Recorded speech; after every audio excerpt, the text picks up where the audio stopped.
Soon I'm going to be trying on a spacesuit, but first I need to figure out how to wear one. So Salam is a mechanical engineer from Jordan who is designing Jordan's first spacesuit. She is going to tell me how to wear a spacesuit, as well as the work she is doing to design a spacesuit specifically for women, and how she is working on solutions to challenges that even NASA is facing when it comes to designing a spacesuit.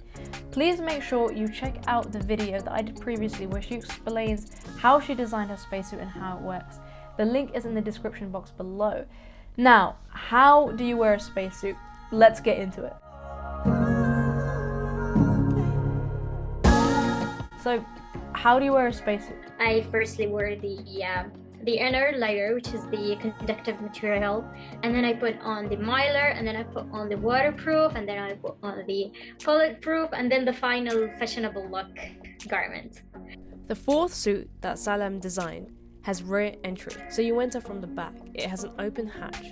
The astronaut would use steps to climb in from the back. Then they would slide in their arms and legs. Who are the Girls in Space Club and what are they trying to do? So Salam is now part of the Girls in Space Club, a group of women from fashion design, product development and space travel working to design a prototype for a woman's space travel suit. How will you and the Girls in Space Club create a spacesuit for women? So I think we are going to design some advanced spacesuits, and they are especially for women. Because they never designed a spacesuit for the women. We have to consider the body shape of the female. You know, we have to consider the chest of the women. The challenge with having a spacesuit without a female body in mind is that for a woman, sometimes completing certain tasks can be a bit more challenging with a spacesuit that doesn't fit you very well. So you can get like gloves and suits that are a bit too big, and actually when a spacesuit is pressurized, it's even more challenging to move. And generic medium sizes don't fit like small sized women very well.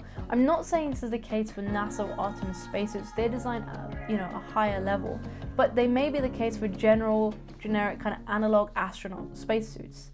So how are your spacesuits different from the NASA spacesuits? It's a process. So the first spacesuits, they were like basic for someone who just graduated and they wanted to make something look like a spacesuit. So I can tell you it was close to a costume, not a spacesuit. So it is very far away from what exactly NASA is designing. But the first one, because we developed and we have more fund and we have more engineers within the team, and I have friends and colleagues who can help me up with the design, and everyone focused on his own part.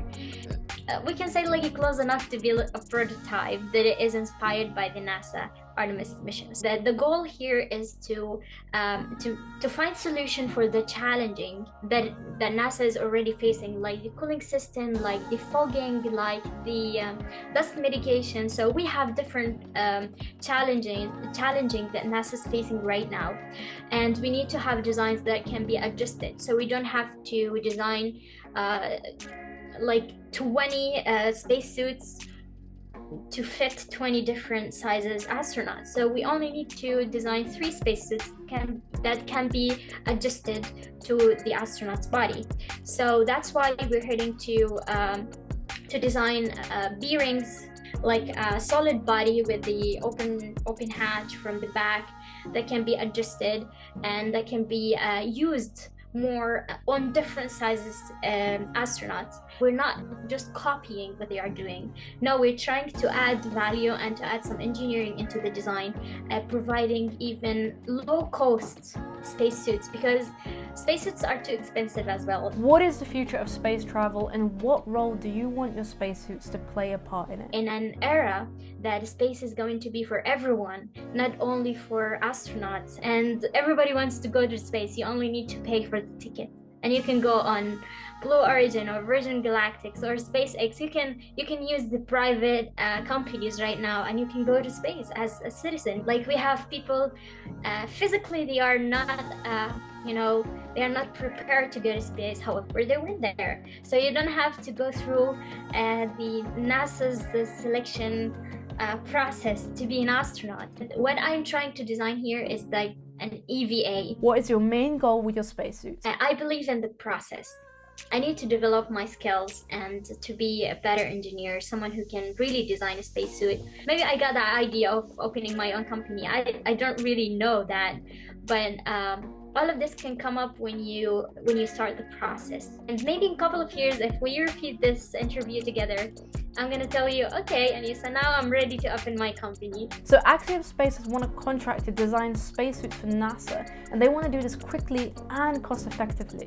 But the thing is, Salam believes that more designers and engineers need to be involved so we can make spacesuits that are accessible, cost effective, and solve the challenges that we have spoken about. So for example, the cooling system.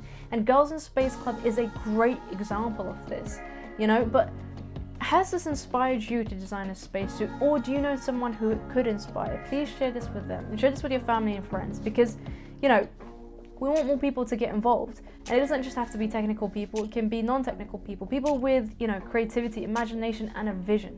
So share this and let them know. So, do you want to wear a spacesuit, design a spacesuit, try on a spacesuit, look at spacesuit, touch spacesuit? I don't really know. Drop a comment below and let me know. Do not forget to like, comment, and subscribe. And as always, stay safe, and hopefully one day I will see you in space.